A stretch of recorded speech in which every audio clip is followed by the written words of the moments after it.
All right. For our final speaker of the night, we have Danielle Obisie-Orlu presenting her talk, The Story of Why.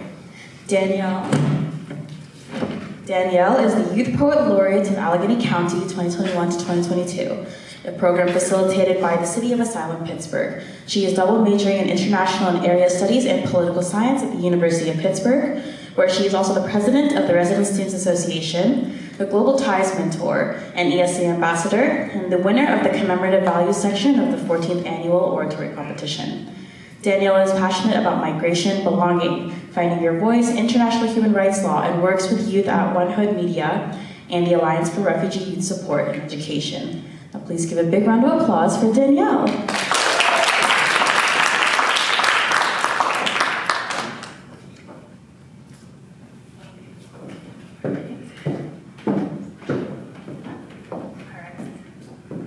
Hello, everyone. I have an affinity for threes. For some reason, that's just how I go about things, so I will tell you 3 key things that you need to know about me today. The first, I like to do a lot of things, as you heard, but also I like to do them at the same time, so I'm always running 20 minutes late for something. For example, I am the Youth Poet Laureate of Allegheny County for 2021 to 2022. I am also the Northeastern Regional Runner-Up for our national network. I'm also a rising senior studying international relations and everything as it relates to belonging. The second thing, to me, my words are my power, are the things that give light and life to even the darkest of spaces.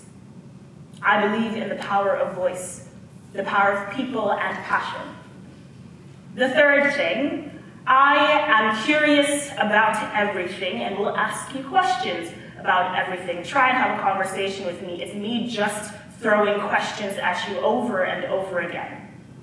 But what I hope to leave you with today is asking yourself a couple introspective questions along the frame of why, as it relates to your life, your story, and your power. And these are not lackluster questions. They're not undirected. They are all about finding our voice, because when will we learn that our words and our stories are the things that give life meaning?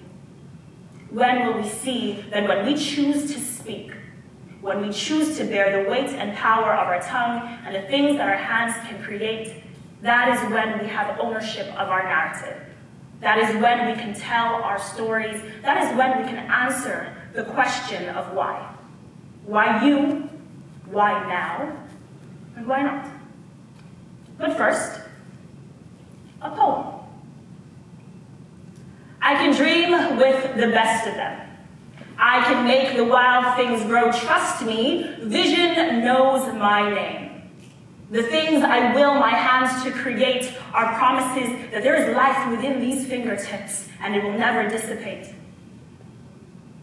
Midas touched me and gave me gold. I touched him back and he said heaven called his name. I know how to dream, to close my eyes and paint, to tell Michelangelo to add a bit more color, and that vibrance and darkness were never anything to truly fear, only to gaze upon and revere.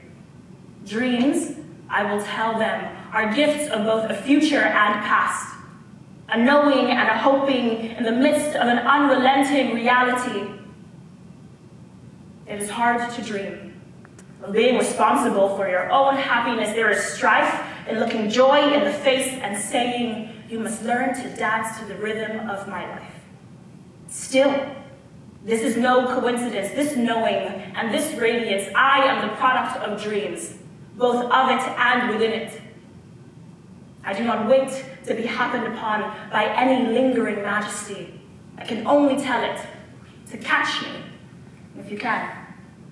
So, the summer of 2021 is what I call my summer of whys. That is when I think I truly learned how to grow up, and I still had my childlike curiosity. I was learning about myself. I was introspecting, because the summer of 2021 was also a pandemic summer. Well, kind of. I was spending a lot of time indoors, a couple times outdoors, but I really had to go on this journey with myself to figure out why I wanted to tell my stories the way I wanted to, why I had these stories, and why I could go out and say, hey, I have a voice, I will choose to speak, and what I have to say is important, and I will take up that space. This poem that I just shared was a response to a couple questions I had received. One question being, why do you think you deserve to be where you are? The next question is, why are you specifically here? Now, my answer came in bits and pieces, but ultimately it was that poem. So today, I want to take you through the story of why as it relates to me. We're going to be talking about my journey as I was Danielle, who wrote poetry, kind of, to Danielle, who became Youth Poet Laureate of Allegheny County and has had an exceptional time doing so. It has been one of the greatest gifts I have received, and it is one of the greatest things that I think I can share. So, we will be starting with why you. I am a third culture kid. You see my affinity for threes coming back, maybe that's where it came from. I am Nigerian, I am American, and I'm also South African. Sometimes I'm something that's all in between, but for those of you who do not know what it means to be a third culture kid, I'll give you a little bit of a definition.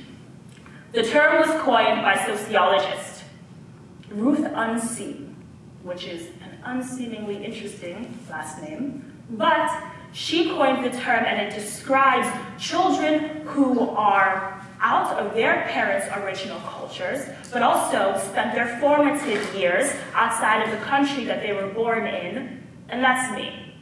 I was born here to Nigerian parents, but I grew up in South Africa for the majority of my life, so I'm always a mix and a merge of something.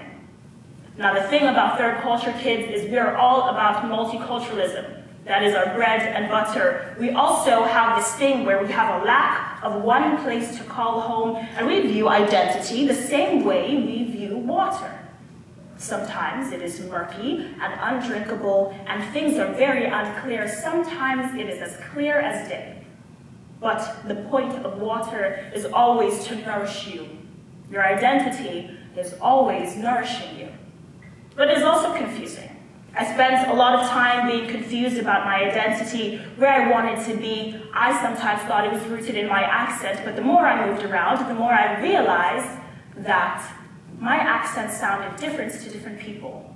And if I let them define who I was, my definition of self, my identity was theirs, it wasn't mine, so I started to write.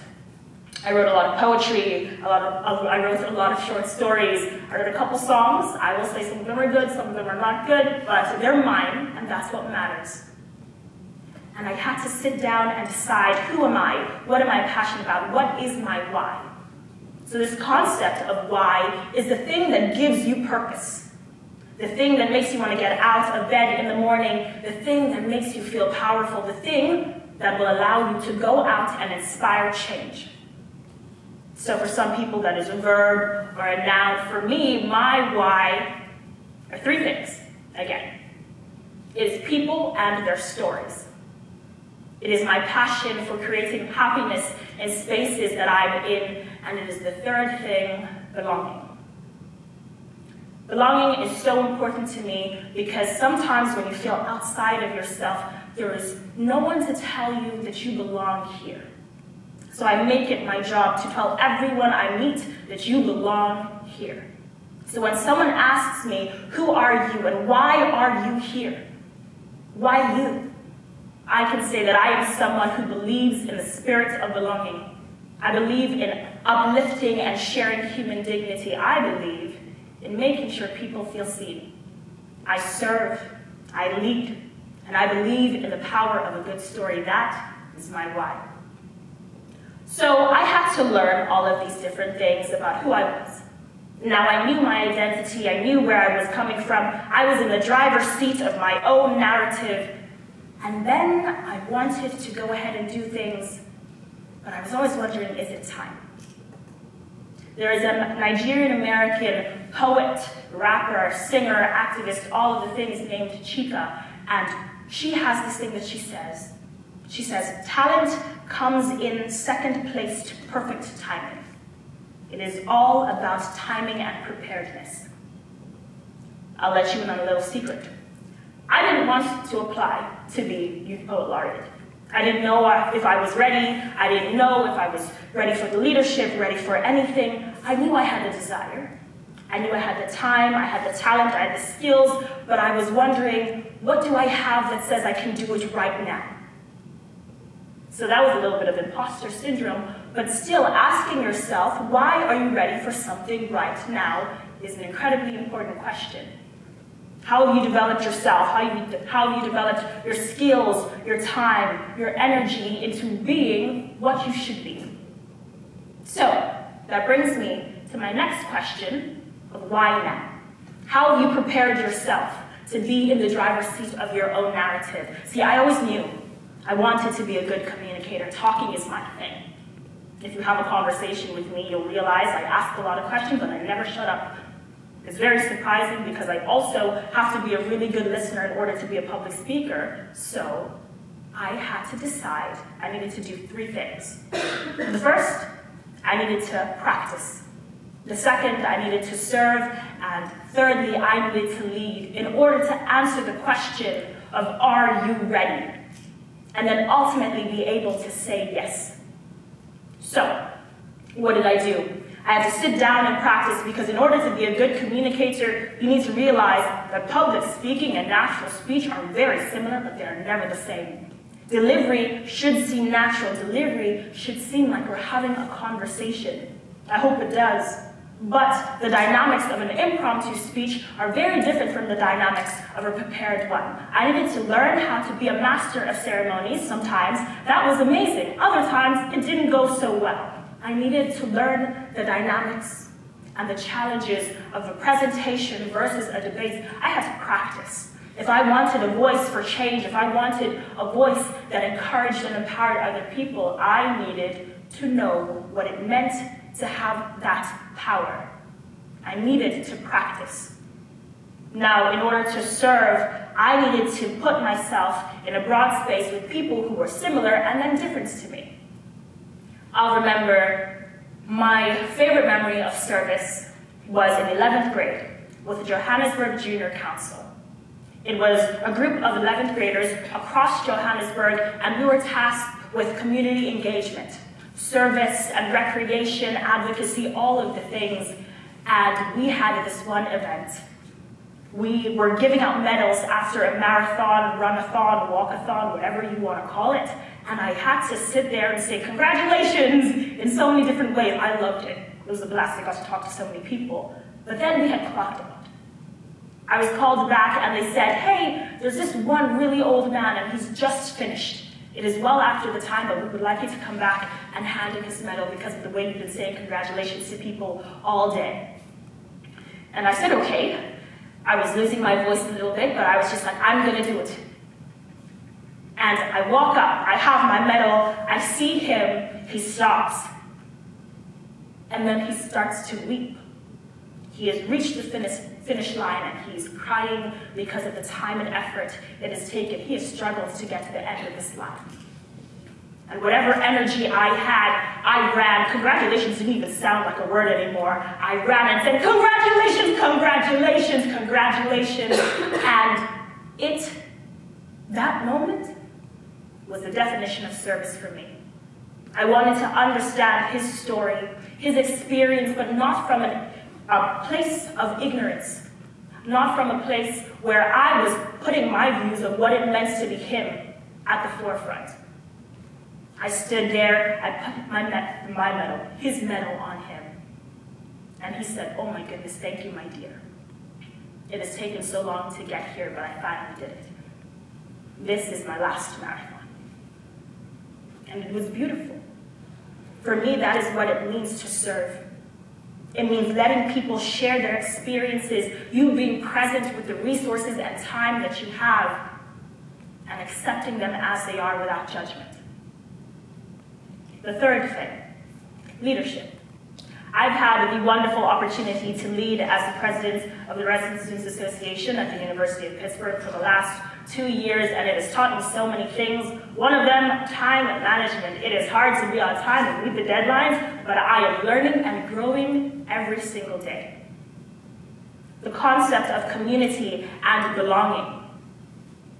It is not enough to just live in the residence halls. You must feel like you belong. There must be intersection with identity, because if you are on this campus, it is not just the place you go to school. It is your home for now. You should feel at home wherever you are. You should feel as though you belong. I am so honored to have been tasked with the responsibility of creating community. The next thing, my mentor always says, conflict is an invitation for closer relationship.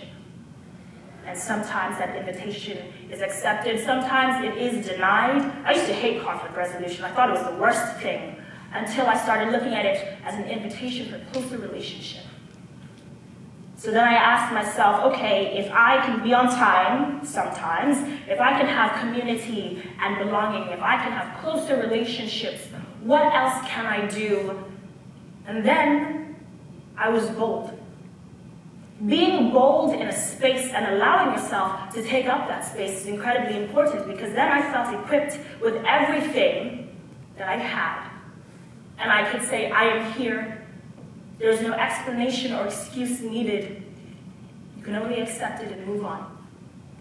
So from there, I learned how to serve with integrity. I learned how to lead with compassion and care. I learned how to practice with passion, even though I've been saying the same speech in my room for the last 20 minutes and I am tired. I developed myself time and time again because I wanted to be ready. Practice, service, and leadership. To me, that is why I am ready now. So, we're moving on. I'm applying, I'm submitting things, and I'm really curious as to what I can create. I know I have these poems that I wrote when I was in grade 9. I have this poem called I Am a Woman, and I've said it to death, and I never really want to hear it again, but I really like it. I'm trying to apply these poems, and I say, okay, now is the time to click submit, and my finger won't go to the button, even though I'm ready. I know my story, I know I've practiced, I have the skill, I have the time, I have talent, great. Submit then. I have this weird feeling of imposter syndrome. I don't know if I can get myself to do it. I need someone to grant me permission to do it. Who else will grant you permission except you? Who else will tell you to live your life as fully as you should other than yourself? So then I get to the question of why not? And I'm going to share it with you in this concept, or this little poem that I have. If you're allowing yourself the room and the time to do things, and saying, okay, why not? It can take you down the path of listing every reason you think you are unprepared, but I challenge you to have fun with this question. Think about it. You have the time, the talent, the skills. All you need to do is answer the knocking at the door. And this is my last poem for you for today. Answer the knocking at the door.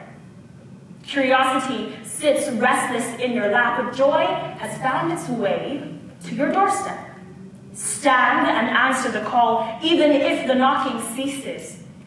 Body made of breath and soil, are you so easily deterred? There's not anything to fear. It's not the door that you have to fear. Only if your hands are ready to open it. When we were 5, we asked the question of why. Why is the sky blue? When we were 15, we asked the question of why now? Why is everything changing now? Now we're a little bit older and a little bit wiser. We're a little bit braver, maybe more fearful. We have allowed ourselves the room to grow. Life has been all but linear. Now is the time to shrug your shoulders and say, why not? Why wouldn't you be able to do everything that you are capable of? Why wouldn't you allow yourself the capacity to just be? Now, it is my hope that I have left you feeling a little bit inspired, that your voices and your stories are enough to create change. You are agents of change, of tenacity, of resilience, of brilliance, of light. I hope you now know the whys that will lead you to your story. It is not enough to just have your talent and time. You need to be prepared, and you need to grant yourself permission to be. You see the question? Now is the time to tell your story. Now tell it. What is your story, and what are the whys that light your path? There's this question, to whom belongs the story? And I will say that the answer is always you. Now, no one can tell your story like you do. And nobody will know why the way you do. Thank you.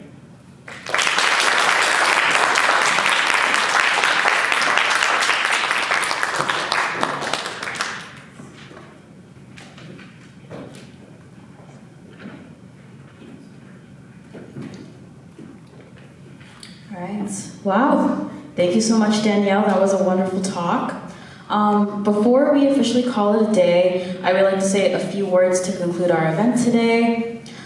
This event wouldn't have been possible without our wonderful committee members that you see standing all around in their black t-shirts. I'm going to name them, so please give a round of applause at the end after I name all of them. But Ryan Young, Margie Lynch, Sarah Mayer, Michael Keller, James Ross, Mahmoud Abdelkader, Diti Tiwari, Dakshish Kasliwal, and Maliki Mwangi. Please give them a round of applause. And of course, we cannot do this without our wonderful, incredible student speakers, Catherine Kavanaugh, Emily Place, and Danielle Obisie-Orlu. And finally, we could not do this without you all, our audience members. Our goal here at TEDx, or just TEDx Pitt including, is to inspire through education. That's a motto that you'll hear from us quite often. So we hope you were able to take something away from today's talks, because that's why we do what we do. That's why this club exists. If you're interested in joining, please come find one of our committee members and feel free to give them your Pitt email so we can add you to our mailing list. We also have a post-event survey QR code that like a feedback form that was on those flyers that you guys got, so we'd really appreciate it if you could fill it out so that we can learn more about how effective these conferences are and what we can do better as an organization. Finally, I just wanted to reiterate that if you are part of the Honors College, we do have Honors OCC credit available on the Suitable app. Please make sure to do it before, what time is it? You need to do it before 2 p.m., otherwise it will expire. Additionally, now that we have stopped recording,